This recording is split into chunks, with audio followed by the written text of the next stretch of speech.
Coming up on the Paper Talk today, we'll be getting into all the latest transfer news. We're actually in that part of the summer where transfers look like they are going to start happening. United, as always, being linked with a whole host of players, so we're going to be getting into that. We've been linked with a couple of attackers, a couple of strikers, so we'll give you an update on that one. Plus, we've had a little bit of a boost in a pursuit of a midfielder. It looks like we may be able to edge towards a deal there, possibly, or it might be a little bit easier to get a deal, so we'll get into that one. Don't worry though, it isn't Adrien Rabiot. Every summer we seem to have these Adrien Rabiot rumours. There's even a report today that he's open to a move to Manchester United, but we'll ignore that one and get into something that could actually happen. Plus, we'll have a little bit of England talk as well. I know most of you probably don't care about England, and to be honest with you, I'm not that fussed, but I was a little bit annoyed that our star boy, Kobbie Mainoo, didn't get any minutes last night. I was even more annoyed when I heard the comment of Gareth Southgate after the game, so we're going to get into a little bit of that. Plus, on the England front, Marcus Rashford's brother's got something to say about him not being in the Euros. It's all happening, innit? You've got the Euros, you've got transfers, you've got it all. Let's get into it.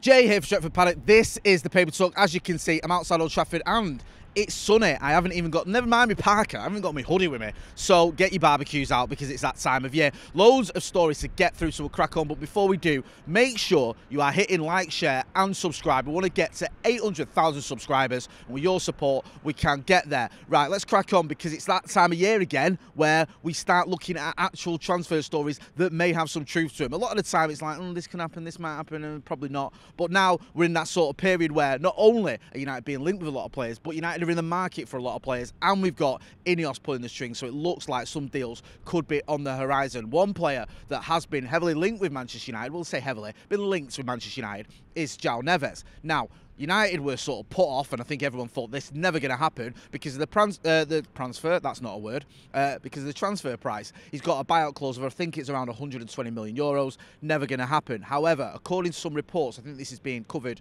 in the in Manchester Evening News, and this has come from, I think it's Robin Barnier, who writes for Transfers Live, I think it is, he writes for. He was saying that basically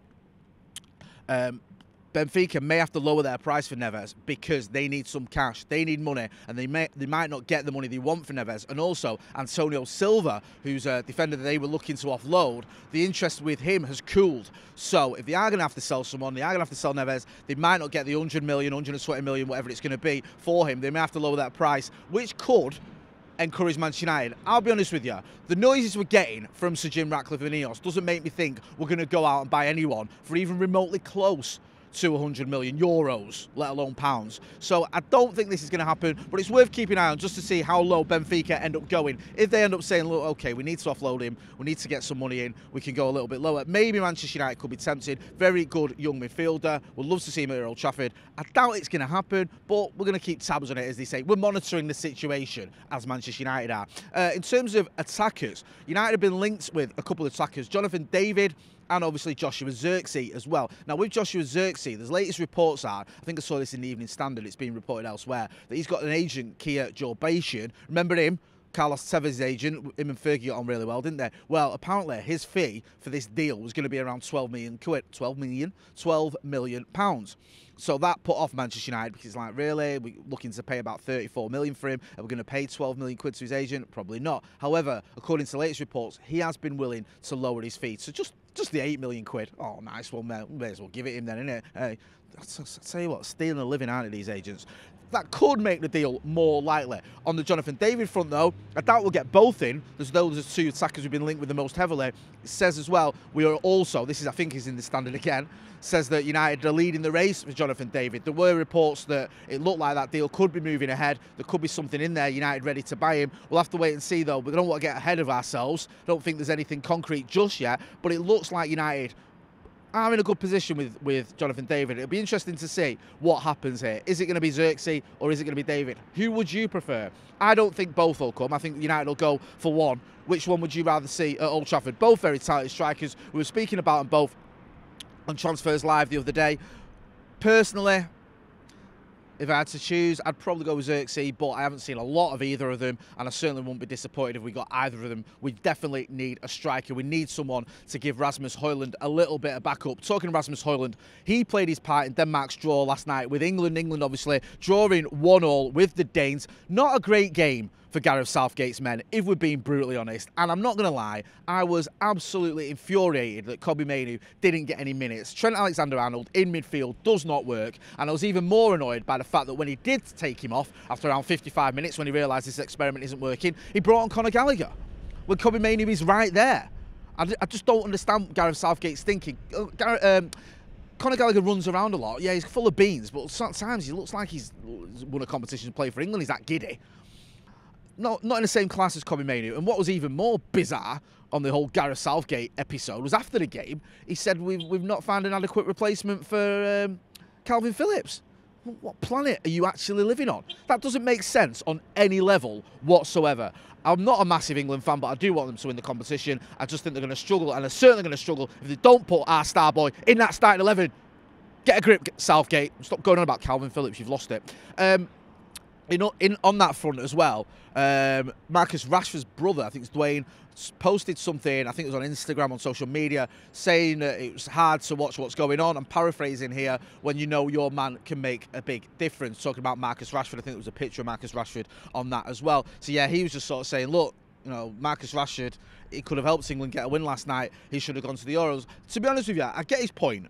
I think Marcus Rashford should have been in the squad. I know a lot of people disagree. I think when you look at the options England have got, know the fact that Marcus, even when he's not having a great game, is capable of getting you a goal. And also his record for England is pretty impressive, especially in terms of the amount of goals he's got. It would have been worth taking him, for me, anyway. I know others may disagree, but he isn't there, so you're going to have to look at other options.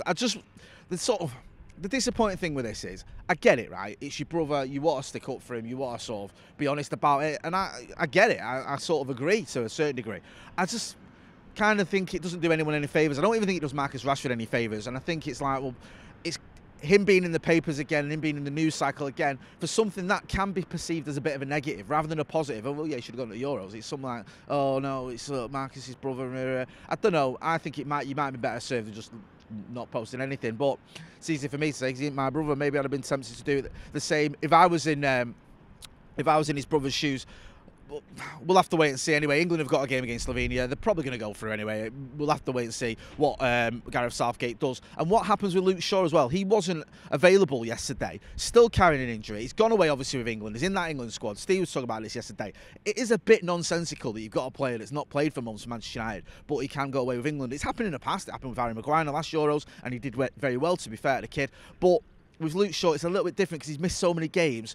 Also, he had that statement, the press conference that he gave not long ago, when he spoke about it's not just his fault, it's not just the club's fault, it's not just the medical team's fault, it's a little bit of everyone's fault. So it's just a bit of a weird one, isn't it? Because he's there, obviously, you'd expect him to play eventually, but he's not been fit for Manchester United for a while, and I don't know, I'd probably rather he didn't go, to be brutally honest. If he goes and does well, comes back fit, I'm happy for him, and I know he'll want to play for England, obviously, but yeah, it just seems like a bit of a strange decision to take Luke Shaw, and it's one that may end up costing Manchester United, but hopefully it won't come to that. We're going to be back later on. We're going to have the brew. It's going to be myself, it's going to be Stephen Howson, obviously, and it's going to be the Housewives' favourite, Alex Bagley, is joining us as well. Them two have been over in Germany, aren't they, together, so no doubt they'll be telling us all the tales of what they got up to. So make sure, if you're not doing already, you are hitting like, share and subscribe. I'm Jay Motti. This has been the Paper Talk outside a very sunny Old Trafford. Thanks for watching.